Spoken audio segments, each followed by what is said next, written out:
Can you hear me, Prabhu? Yes.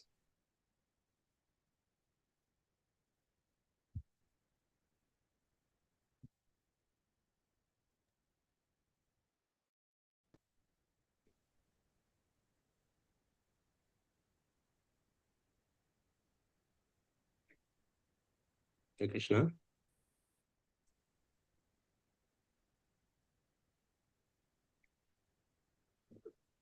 Praveen Prabhu, are you speaking or not yet?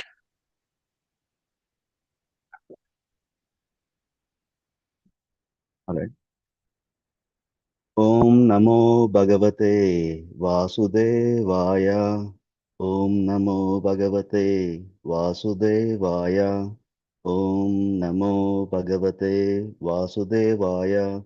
Narayanam Namaskritya Naranchaiva Narottamam Devim Saraswatim Vyasam Tato Jayam Udirayet Srinvata Swakata Krishna Punyashravana Kirtanaha हृदयन्तोऽस्तो हि अभद्राणि विदूनोति सुहृत्सुतां नष्टप्रायेषु अभद्रेषु नित्यं भागवतसेवया भगवते उत्तमश्लोके भक्तिर्भवति नैष्टिकी कृष्णाय वासुदेवाय देवकीनन्दनाय च नन्दगोपकुमाराय गोविन्दाय नमो नमः.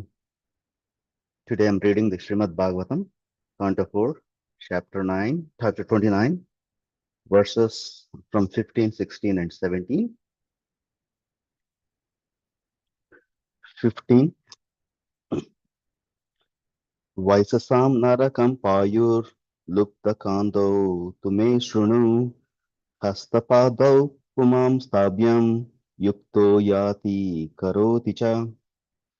Translation and translation from there is no purport from from Srila Prabhupada, Prabhupada Kaji. When it is said that Puranjana goes to Vaisasa, it is meant that he goes to hell. He is accompanied by Lubdaka, which is the working sense in the rectum.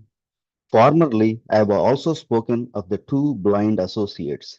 These associates should be understood to be the hands and the legs. Being helped by the hands and legs, the living entity performs all kinds of work and moves hither or thither. Verse 16. Antah puram cha hrudayam vishuchir mana uchyate तत्र मोहं प्रसादं वा हर्षं प्राप्नोति तद् गुणैः. Translation. The word antahparaha refers to the heart. The word visichana meaning going everywhere, indicating the mind. Within the mind, the living entity enjoys the effects of modes of material nature. These effects sometimes cause illusion, sometimes satisfaction, and sometimes jubilation. Purport. The mind and intelligence of the living entity in material existence are affected by the modes of material nature and according to the association of material modes. The mind is habituated to go here and there. The heart feels satisfaction, jubilation, or illusion according to the effects of the modes of material nature. Actually, the living entity in its material condition remains inert. It's the modes of material nature that act on the mind and the heart. The results are enjoyed or suffered by the living entity. This is clearly stated in Bhagavad Gita 3.27. Prakriyate kiriyamani gunah karmani sarvasaha ahankara vimudatma kartaham iti manyate. The bewildered spirit soul, under the influence of the three modes of material nature, thinks himself the doer of activities that are actually carried out by nature. Verse 17.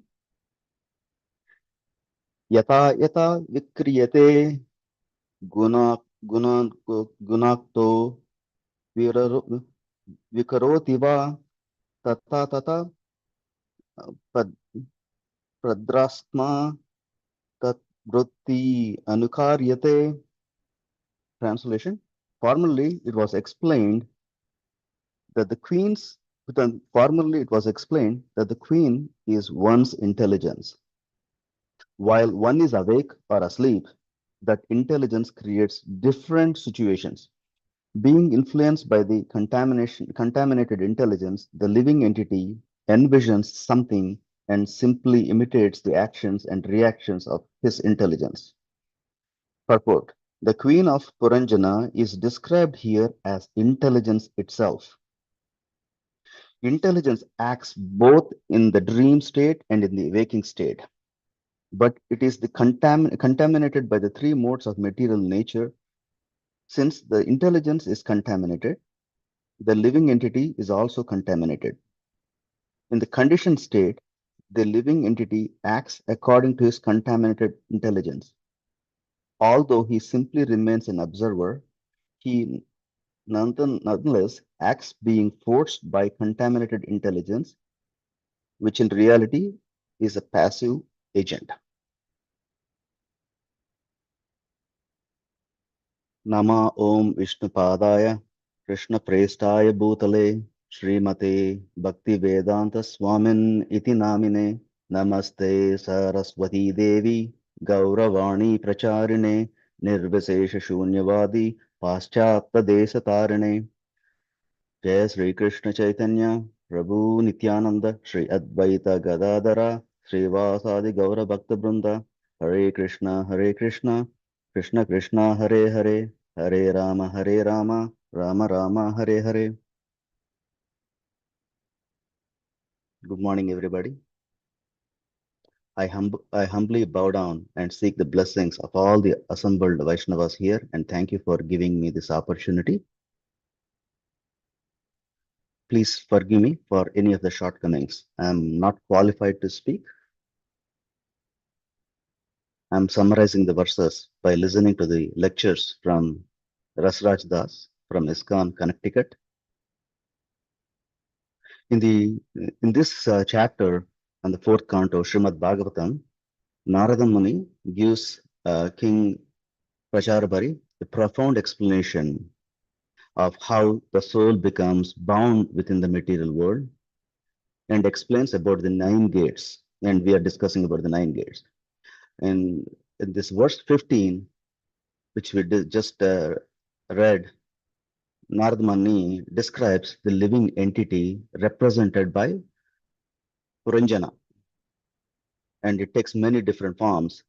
Some are one leg, two leg, four legged, or even without legs. These various bodies are not accidents, but personal creations resulting from living entities' own desires shaped by the three modes of nature. Although the soul is eternal as part of Supreme Personality of Godhead and never truly material, but we forget the real identity and identifies us with the body through contaminated intelligence. This mistaken intelligence is the root for all bondage. Um, in the in the verse 16, Narada Muni explains uh, that the private quarters that represent the heart and the servant named Vishichinam represent the mind. So the quarters represent the heart, whereas the servant named Vishijana represents the mind. The mind becomes colored by the modes of goodness, passion, and ignorance, therefore experiences this illusion, jubilation, and also satisfaction. Um, Narada Muni emphasizes that the living entity itself remains motionless. It is simply we are just witnessing the material actions, under the influence of the modes, like the mind goes here and there, and the heart feels various these emotions, right? Uh, this is I also discuss as mentioned in first purport in Bhagavad Gita 3.7, where Krishna says that material nature performs all actions while the soul foolishly thinks I am the doer. The conditioned soul merely observes the activities carried out by Prakriti and suffers or enjoys the results. Then in the next verse, 17th, Narada Muni explains how bondage becomes stronger. As soon as the mind is agitated by the three modes, intelligence becomes contaminated and the soul is carried away by these actions. Just as Puranjana was captured by his queen, we are all part and parcels of God, even though the soul is superior, because of the free will given by Supreme God, it is dominated by because of intelligence, its closest companion, right? And becomes influenced by the modes. Intelligence is meant to guide the mind and control the senses. But when it is polluted, becomes a passive agent, forcing the soul to act its own ways and generate further karma. Right? And this dynamics is beautifully explained also in 3.42 in Bhagavad Gita 3.42, where Krishna reveals actually there is a relationship between the matter, senses, mind, intelligence, and soul, and where Krishna reveals the clear hierarchy, right? The senses are superior to matter, and the mind is higher than the senses. Intelligence is above that. Intelligence is above the mind, and the soul is higher than the intelligence. In theory, the soul should govern the intelligence, but in practice, what we see is when intelligence becomes contaminated by these three modes, the entire hierarchy collapses. The senses dominate the mind, and we fall trap. And the mind mistakenly misleads intelligence. The intelligence misleads the soul. This is why spiritual contamination must occur at the level of intelligence. This is why spiritual contamination must occur at the level of intelligence, not merely at the sensory control or mental discipline. Purified intelligence redirects the mind, regulates the senses, and restores the soul's rightful position.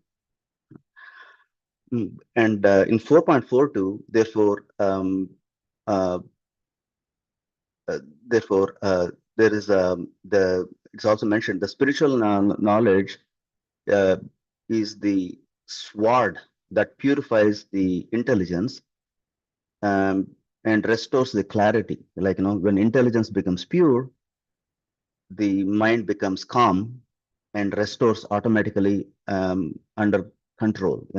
This purification lifts the soul above the influence of the modes of material nature. So it's also mentioned in 4.42. And the Upanishads also further teach that when the soul is directly engaged in the service of Supreme, the sense becomes as harmless as a snake with the broken fangs. This means in Krishna's consciousness, the mind and senses lose their power and drag the soul into lower activities. The superior engagement in bhakti naturally defeats the inferior pull of material desires. You know. And Krishna concludes the journey in his powerful assurance in Bhagavad Gita 2.40 again also. What happens when we go in this bhakti marga, but we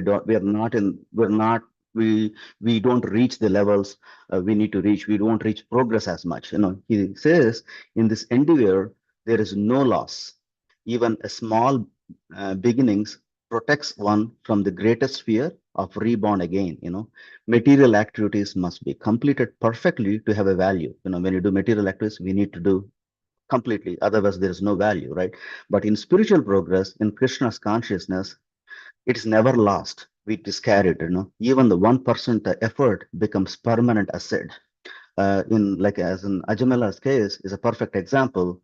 Although his practice was incomplete, his small beginnings saved him at the end. Thus, even the small step in bhakti yoga elevates the soul and ensures the last spiritual benefit. These verses in Srimad Bhagavatam we just explains the mechanism of bondage and how the soul is entangled through the contaminated intelligence, restless mind, and uncontrolled senses. In also looking at the things, Bhagavad Gita in 8.14, where it says Ananya Chetaya Satatam, and where it says in the entire Bhagavad Gita, This is the only place where Krishna uses the word Sulabha, because there's nowhere Krishna uses the word Sulabha, which means it is very easy. He says that, "Oh Arjuna, one who always remembers me and with exclusive devotion will easily attain me. All we need is loving heart to attain Krishna. With that, I will I would like to end here. Hare Krishna, Krishna Krishna, Hare Hare, Hare